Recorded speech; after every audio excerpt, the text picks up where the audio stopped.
शहरी बेरोजगारी, शहरों में पाई जाने वाली बेरोजगारी। शहरी बेरोजगारी में मुख्य रूप से दो प्रकार है, एक औद्योगिक बेरोजगारी है और एक शिक्षित बेरोजगारी।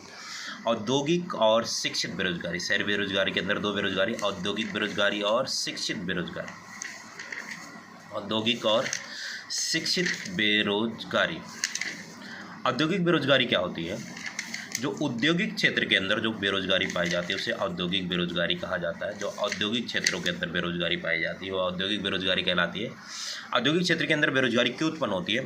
जब ग्रामीण क्षेत्रों के अंदर मौसमी बेरोजगारी उत्पन्न होती है, तो मौसमी बेरोजगारी जब गांव के जो श्रमिक होते हैं 4-5 महीने के लिए या 2-3 महीने के लिए, 3-4 महीने के लिए बेरोजगार होते हैं, तो वो सोचते हैं कि क्यों ना खाली बैठे रहने से अच्छा है क्यों ना शहरों की तरफ, बोले तो औद्योगिक क्षेत्रों की तरफ क्या किया जाए, प्रस्थान किया जाए। जब वो औद्योगिक क्षेत्रों की तरफ जाते हैं तो औद्योगिक क्षेत्र की जो जनसंख्या होती है, श्रमिकों की जो जनसंख्या होती है वो क्या हो जाती है, बढ़ जाती है। श्रमिकों की जनसंख्या बढ़ जाती है, जिसके कारण औद्योगिक बेरोजगारी क्या होती है, उत्पन्न होती है, जिसे औद्योगिक बेरोजगारी कहा जाता है। फिर आता है शिक्षित बेरोजगारी, एक गंभीर समस्या। शिक्षित बेरोजगारी, भारत के अंदर शिक्षित बेरोजगारी एक गंभीर समस्या है, क्योंकि भारत का एजुकेशन सिस्टम ऐसा है कि जो कि उपाधि प्रेरक है, उपाधि प्रेरक है, रोजगार प्रेरक नहीं है, रोजगार प्रेरक नहीं है। और रोजगार प्रेरक ना होने के कारण भारत के अंदर शिक्षित बेरोजगारी दिन पर दिन बढ़ती जा रही है। एक विस्फोटक समस्या है भारत के अंदर शिक्षित बेरोजगारी। पढ़े लिखे लोगों की जनसंख्या क्या हो रही है, ज़्यादा हो रही है। देश के अंदर शिक्षण संस्था जैसे विश्वविद्यालय, कॉलेज, स्कूल आदि की संख्या बहुत ज़्यादा हो रही है। पढ़े लिखे लोगों की जनसंख्या ज़्यादा हो रही है, ज़्यादा से ज़्यादा लोग डिग्री लेकर के यानी ग्रेजुएशन करके बैठे हुए, मास्टर करके बैठे हुए हैं, लेकिन उनके पास रोजगार नहीं है। रोजगार क्यों नहीं है? क्योंकि उनके पास आवश्यक गुण नहीं है, वो सिर्फ और सिर्फ उपाधि लेकर के बैठे हुए हैं, डिग्री लेकर के बैठे हुए हैं। ठीक है, तो भारत के अंदर जो बेरोजगारी है, शिक्षित बेरोजगारी की समस्या है, वो है हमारे जो एजुकेशन सिस्टम है वो उपाधि प्रेरक है, रोजगार प्रेरक नहीं है, जिसकी वजह से शिक्षित बेरोजगारी उत्पन्न हो रही है। तो ये शहरी क्षेत्रों के अंदर दो प्रकार की बेरोजगारी, एक औद्योगिक बेरोजगारी पाई जाती है, औद्योगिक बेरोजगारी जो औद्योगिक क्षेत्र में अंदर पाई जाने वाली बेरोजगारी होता है, और एक होता है शिक्षित बेरोजगारी जो शिक्षा के कारण उत्पन्न हो रही है। ग्रामीण एवं शहरी क्षेत्रों के अंदर बेरोजगारी के सामान्य प्रकार, ग्रामीण एवं शहरी क्षेत्रों के अंदर बेरोजगारी के सामान्य प्रकार, जिसके अंदर आता है पहली बेरोजगारी खुली बेरोजगारी। खुली बेरोजगारी क्या होती है? खुली बेरोजगारी वह स्थिति है जिसमें श्रमिक काम करने के लिए तैयार है और तथा उसमें काम करने की आवश्यक योग्यता भी है, लेकिन उसके पास काम नहीं है। काम करना चाहता है, काम करने के लिए तैयार है, काम करने के लिए गुण भी है, लेकिन उसके पास काम नहीं है, तो खुली बेरोजगारी कहलाती है। संरचनात्मक बेरोजगारी, संरचना जो अर्थव्यवस्था में तकनीकी में परिवर्तन के कारण होता है। तकनीकी में परिवर्तन, मान लीजिए आपको हाथ से काम आता है, लेकिन हाथ के काम की जगह पर मशीन लगा दिए गए, तो मशीन से काम करना नहीं आता, तो ये जो बेरोजगारी उत्पन्न होती है, तो ये तकनीकी बेरोजगारी यानी संरचनात्मक बेरोजगारी, यानी जो मशीन से काम नहीं कर पाएंगे उन्हें काम से निकाल दिया जाएगा, तो ये संरचनात्मक बेरोजगारी कहलाती है, संरचनात्मक बेरोजगारी कहलाती है। फिर आता है अल्प रोजगार। अल्प रोजगार क्या होता है? अल्प रोजगार वह स्थिति होती है जिसमें मजदूर मान लीजिए 8 घंटा काम करने के लिए तैयार है, लेकिन उससे 4 घंटे का काम करवाया जाता है, ये अल्प रोजगार है। या फिर मान लीजिए उससे 8 घंटे का पूरा काम करवाया जा रहा है, लेकिन उसे मजदूरी क्या दी जा रही है, कम दी जा रही है, 8 घंटे की मजदूरी नहीं दी जा रही है, तो ये अल्प रोजगार कहलाता है, अल्प रोजगार कहलाता है। फिर आता है संघर्षात्मक बेरोजगारी। संघर्षात्मक बेरोजगारी क्या होती है? एक काम को छोड़ करके दूसरे काम की क्या करना, तलाश करना, संघर्षात्मक बेरोजगारी कहलाती है, संघर्षात्मक बेरोजगारी कहलाती है। मान लीजिए संघर्षात्मक बेरोजगारी, आप कहीं पर जॉब कर रहे थे, जॉब करने के दौरान आपकी शादी तय होती है, शादी तय होने के बाद शादी के चक्कर में आपने क्या कर लिया, जॉब से छुट्टी ले ली, 3-4 महीने बाद आप फिर से जॉब की क्या कर रहे हो, तलाश कर रहे हो, तो इस दौरान जितने दिन बेरोजगार रहे हो वो संघर्षात्मक बेरोजगारी कहलाती है, संघर्षात्मक बेरोजगारी कहलाती है। फिर आता है चक्रीय बेरोजगारी। चक्रीय बेरोजगारी जो अर्थव्यवस्था में आर्थिक तेजी और आर्थिक मंदी के कारण उत्पन्न होती है, आर्थिक तेजी और आर्थिक मंदी के कारण जो बेरोजगारी उत्पन्न होती है वो चक्रीय बेरोजगारी कहलाती है। तेजी के दौरान लोगों को अधिक से अधिक रोजगार मिलता है और मंदी के दौरान रोजगार के अवसर क्या हो जाते हैं, कम हो जाते हैं, तो ये चक्रीय बेरोजगारी जो अर्थव्यवस्था में चक्र चलता रहता है, आर्थिक तेजी और मंदी का जो चक्र चलता है उसके कारण जो बेरोजगारी उत्पन्न होती है उसे चक्रीय बेरोजगारी कहा जाता है। तो हमने पढ़ाया ग्रामीण क्षेत्रों के अंदर, ग्रामीण एवं शहरी क्षेत्रों में बेरोजगारी के सामान्य प्रकार, खुली बेरोजगारी, संरचनात्मक बेरोजगारी, अल्प रोजगार, संघर्षात्मक बेरोजगारी, चक्रीय बेरोजगारी। आगे बढ़ते हैं भारत में बढ़ती हुई बेरोजगारी के कारण, भारत में बढ़ती हुई बेरोजगारी के कारण क्या है? पहला पॉइंट है जनसंख्या में तीव्र, जनसंख्या दिन दुगनी रात चौगुनी तरक्की कर रही है। जनसंख्या हमारी दिन प्रतिदिन बढ़ती जा रही है, द्रुत गति से क्या हो रही है? बढ़ रही है। और जनसंख्या बढ़ने के कारण बेरोजगारी और भी अधिक उत्पन्न हो रही है।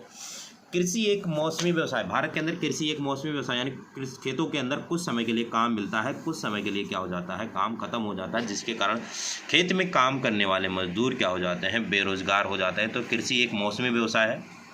सिंचाई सुविधाओं का अभाव, भारत अभी तक 12 पंचवर्षीय योजनाएं समाप्त कर चुका है। 12 पंचवर्षीय योजनाएं समाप्त होने के बावजूद भी खेतों के अंदर, कृषि क्षेत्र के अंदर 100% भूभाग पर सिंचाई की सुविधा उपलब्ध नहीं हो पाई है। तो सिंचाई की सुविधा ना उपलब्ध हो पाने के कारण भी बेरोजगारी है। संयुक्त परिवार प्रणाली, संयुक्त परिवार प्रणाली, जॉइंट फैमिली, जॉइंट फैमिली के अंदर जैसे कि चाचा ताऊ पापा सब के सब एक साथ रह रहे हैं, लेकिन कमाते हैं सिर्फ कोई, घर के अंदर कोई एक सदस्य कमाता है और खाते, और बाकी सारे उस पर क्या करते हैं? निर्भर करते हैं। तो ये भी बेरोजगारी का क्या है? कारण है। धीमा आर्थिक विकास, भारत के अंदर जो आर्थिक विकास है बहुत ही धीमा है। देश की GDP तकरीब 6% प्रतिवर्ष क्या हो रही है? बढ़ रही है। इसके साथ साथ देश की जनसंख्या भी प्रतिवर्ष तकरीब 2% क्या हो जा रही है? बढ़ रही है। तो आर्थिक विकास बहुत ही कम है। मुख्य रूप से वास्तविक रूप से निकाले तो देश की GDP मुख्य रूप से वास्तविक रूप से 4% ही क्या हो रही है? बढ़ रही। तो आर्थिक विकास बहुत ही धीमा, जिसके कारण बेरोजगारी है। कम बचत तथा कम निवेश, लोग बचत कम कर रहे हैं, और बचत कम करने का मतलब है निवेश भी क्या करेंगे? कम करेंगे। और जब निवेश नहीं होगा तो उत्पादन नहीं होगा, उत्पादन नहीं होगा, रोजगार नहीं होगा, रोजगार नहीं होगा तो बेरोजगारी और भी क्या होगी? फैलेगी। कुटीर एवं लघु उद्योगों का पतन, धीरे धीरे बड़ी बड़ी मशीनें आने के कारण जो लघु एवं कुटीर उद्योग थे, छोटे छोटे उद्योग थे, उनका क्या हो गया? पतन हो गया। जैसे सूत, कपास, इन सब के जो उद्योग चलते थे, काटने के उद्योग जो चलते थे, ये सारे सारे उद्योगों का क्या हो गया? पतन हो गया, जिसके कारण बेरोजगारी और भी अधिक मात्रा में फैल रही है। श्रमिकों की कम गतिशीलता, श्रमिकों की कम गतिशीलता का मतलब ये है, मान लीजिए आप दिल्ली में रह रहे हैं या फिर गांव में, उत्तर प्रदेश में रह रहे हैं, और आपको दूर किसी राज्य के अंदर आपको जॉब मिल रहा है, तो कुछ पारिवारिक बंधन होने के कारण आपको दूसरे राज्य में काम करने जाने से क्या किया जाता है? रोक दिया जाता है। तो ये श्रमिकों की कम गतिशीलता है, जिसके कारण बेरोजगारी है, जिसके कारण बेरोजगारी है। तो हमने पढ़ा भारत में बेरोजगारी के कारण, भारत में बढ़ती हुई बेरोजगारी के कारण क्या है? जनसंख्या में तीव्र वृद्धि, जनसंख्या दिन प्रतिदिन क्या होती जा रही है? बढ़ती जा रही है। जनसंख्या में तीव्र वृद्धि, कृषि एक मौसमी व्यवसाय, सिंचाई की सुविधाओं का अभाव है, संयुक्त परिवार प्रणाली है, धीमा आर्थिक विकास, भारत के अंदर आर्थिक विकास बहुत ही धीमा है, कम बचत तथा कम निवेश किया जाता है, कम बचत तथा कम निवेश करते हैं, कुटीर एवं लघु उद्योगों का पतन हो रहा है, श्रमिकों की कम गतिशीलता, श्रमिकों की गतिशीलता बहुत ही कम है। तो ये भारत में बेरोजगारी के कारण। अब पढ़ते हैं भारत में बेरोजगारी के परिणाम क्या होते हैं। भारत में बेरोजगारी के परिणाम क्या है? भारत में बेरोजगारी के परिणाम क्या है? पहला परिणाम आर्थिक परिणाम, आर्थिक परिणाम के अंदर आता है मानव शक्ति का प्रयोग नहीं। जो मानव शक्ति है, जिस सीमा तक देश में लोग बेरोजगार रहते हैं, उस सीमा तक उस देश में मानव संसाधन का प्रयोग नहीं हो पाता। यानी जो लोग बेरोजगार हैं उनका प्रयोग नहीं किया जा रहा है, यह समाज के लिए एक प्रकार का अपव्यय, यानी उपलब्ध संसाधनों का दुरुपयोग किया जा रहा है। उत्पादन में क्या हो रही है? हानि हो रही है। जिस सीमा तक मानव शक्ति का प्रयोग, जो संसाधन बेकार पड़े हुए हैं और उनका प्रयोग नहीं किया जा रहा, उस सीमा तक उतने उत्पादन की क्या हो रही है? हानि हो रही है। पूंजी की निर्माण दर में क्या हो रही है? गिरावट हो रही है। उपभोक्ता के रूप में जीवन व्यतीत करने से, सिर्फ अगर आप उपभोक्ता कमा नहीं रहे हैं, रोजगार नहीं कर रहे हैं और उपभोक्ता के रूप में जीवन व्यतीत कर रहे हैं, तो इसका मतलब आपका जीवन स्तर बेरोजगारी के कारण और भी नीचा होता जाएगा। धन अर्जित करने की क्षमता और भी कम होती जाएगी। पूंजी की निर्माण दर और भी गिरती जाएगी। निम्न उत्पादकता, उत्पादन का स्तर और भी कम होता जाएगा। अदृश्य बेरोजगारी के फलस्वरूप उत्पादकता का निम्न स्तर होता है। निम्न उत्पादकता का स्तर है, आपका जीवन स्तर और भी कम होता जाएगा, निम्न उत्पादन होता जाएगा। सामाजिक परिणाम, इसका सामाजिक परिणाम क्या निकलता है? जीवन की निम्न गुणवत्ता, आपकी जीवन की गुणवत्ता कम होती जाएगी, क्योंकि आप उपभोक्ता हैं और दिन पर दिन सिर्फ और सिर्फ उपभोग कर रहे हैं, उत्पादन गतिविधि में नहीं लगे हैं। अत्यधिक असमानता, अमीर और गरीब के बीच की जो खाई है और भी बढ़ती चली जाएगी। अमीर अमीर होता जाएगा, गरीब और गरीब होता जाएगा। सामाजिक अशांति, इससे क्या होगा? सामाजिक अशांति फैलेगी। जिन लोगों का रोजगार नहीं है, जीवन पेट पालने के लिए कुछ ना कुछ करेंगे, चोरी डकैती लूटमार ये सारी चीज़ें करेंगे। वर्ग संघर्ष, इससे एक वर्ग संघर्ष चलेगा। बेरोजगारी समाज को धनी और निर्धन वर्ग में क्या कर देती? बांट देती है। इसलिए गरीब और अमीर के बीच की खाई और भी क्या होती जाएगी? बढ़ती जाएगी। तो ये एक वर्ग संघर्ष है जो चलता जाएगा। बेरोजगारी को दूर करने के उपाय, बेरोजगारी को दूर करने के क्या उपाय, क्या किया जाए? उत्पादन में वृद्धि किया जाए। उत्पादन का सीधा सा संबंध रोजगार से होता है। उत्पादन का सीधा संबंध रोजगार। अगर उत्पादन बढ़ेगा तो लोगों को अधिक से अधिक क्या मिलेगा? रोजगार मिला, यानी उत्पादन में वृद्धि किया जाए। पूंजी की निर्माण दर में वृद्धि की जाए। पूंजी निर्माण दर में वृद्धि करने का मतलब यह है कि अधिक से अधिक पैसा निवेश किया जाए। निवेश करेंगे तो उत्पादन होगा, उत्पादन होने से रोजगार होगा, लोगों को अधिक से अधिक रोजगार मिलेगा। स्वरोजगार में लोगों की सहायता, जो अपना खुद का रोजगार कर रहे हैं उनको सहायता की जाए, आर्थिक सहायता दिया जाए, कर दरों में छूट दी जाए, कुछ ऐसा। शैक्षिक सुधार, एजुकेशन सिस्टम में सुधार किया जाए। शैक्षिक सुधार, जो हमारी शिक्षा है, उपाधि प्रेरक जो शिक्षा है, उपाधि प्रेरक शिक्षा की जगह रोजगार प्रेरक शिक्षा को क्या किया जाए? बढ़ावा दिया जाए। शैक्षिक सुधार किया जाए। उत्पादन की तकनीकी में परिवर्तन किया जाए, तकनीकी जो लगी हुई तकनीकी में परिवर्तन किया जाए।